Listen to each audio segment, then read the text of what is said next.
ছাত্রদেরকে নিয়ন্ত্রণ করা যাচ্ছে না, কারণ ছাত্ররা মনে করতেছে এখন আন্দোলন সংগ্রাম করলে আর দেশের সরকার, এই সরকার আমাদের কথায় চলতে হবে, আমাদের প্রোগ্রাম।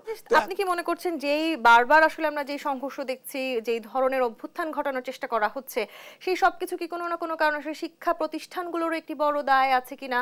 তারা আসলে নিজেরা সঠিকভাবে কোনো কলেজ প্রশাসন বা বিশ্ববিদ্যালয় প্রশাসনগুলো তাদের মতন করে কোনো সুস্পষ্ট পদক্ষেপ গ্রহণ করতে পারছেন না বলেও কি আসলে এই ধরনের ঘটনা ঘটছে? দেখেন, শিক্ষা প্রতিষ্ঠান 15 বছরে আমার কাছে মনে হয় যে এটা শিক্ষকরাও কিন্তু দলীয়করণ হয়ে গেছে। তো সুতরাং তারা এখন, তাদেরকে ইজিলি বলা যায় সে ওই পতিত সরকারের দোসর, এইভাবে তাদের ভিতরে ভীতি কাজ করে। দুই হলো, এখন এই আন্দোলনের পরে ছাত্ররাও কিন্তু শিক্ষকদের খুব কথা শোনে এমনটিও না।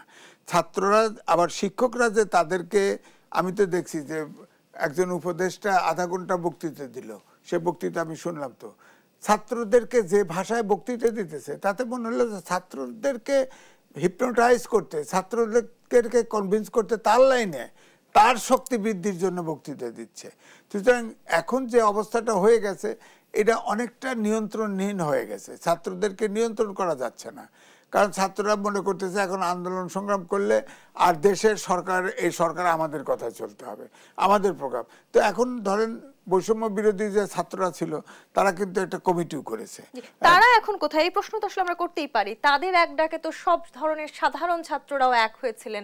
এখন যখন এই ধরনের নৈরাজ্য সৃষ্টি হচ্ছে, এই সময়টাতে যারা আসলে বৈষম্য বিরোধী ছাত্র আন্দোলনের সামনের সারিতে কাজ করেছেন, তারা এখন কেন আসলে তাদেরকে থামানোর চেষ্টা করছেন না? তারা কেন তাদের সাথে বসে আলোচনা করে এই সমস্যাগুলো সমাধান করার চেষ্টা করছেন না? তখন সে দাবিটা ছিল, বৈষম্য বিরোধী আন্দোলনে যারা নেতৃত্ব দিয়েছে তারা তখন ছিল একটা কমন দাবি যে ফ্যাসিস্ট সরকারকে হাঁটাও, আমাদের বিরুদ্ধে তারা অস্ত্র ধরেছে, দিস এন্ড দ্যাট। এখন তো বিক্ষিপ্ত এক এক জায়গায় এক এক রকম দাবি নিচ্ছে, এবং লোকাল যে বৈষম্য বিরোধী ছাত্র তারা এগুলি করতেছে, যার ফলে তারাও এমনিতেও বৈষম্য বিরোধী ছাত্র সংগঠন যত যাই বলুক, বক্তৃতায় যাই শোনেন না কেন, তারা কিন্তু অনেক ছোট হয়ে আসছে। আস্তে আস্তে এটা ঢাকা ইউনিভার্সিটি কেন্দ্রিক, প্রাইভেট ইউনিভার্সিটি ছাত্ররা দেখেন মাঝখানে তো আন্দোলন ফ্লপ করছিল, প্রাইভেট ইউনিভার্সিটির ছাত্ররা বেরোলো, স্কুলের ছাত্ররা বেরোলো, তারপরে আন্দোলন বেগবান হলো। হ্যাঁ, তো এখন ধরেন ঢাকা ইউনিভার্সিটি কেন্দ্রিক হয়ে গেছে, এবং সারা ধরেন এই যে ঢাকার জাহাঙ্গীরনগর বিশ্ববিদ্যালয় বলেন, গাজীপুর বলেন, এগুলো সব এখন আইসোলেটেড হয়ে গেছে। তো এই জন্যেই ছাত্রদেরকে এই সরকার, যেহেতু ছাত্ররা এই সরকার আনছে, এই সরকারের দায়িত্ব ছাত্রদেরকে বোঝানো।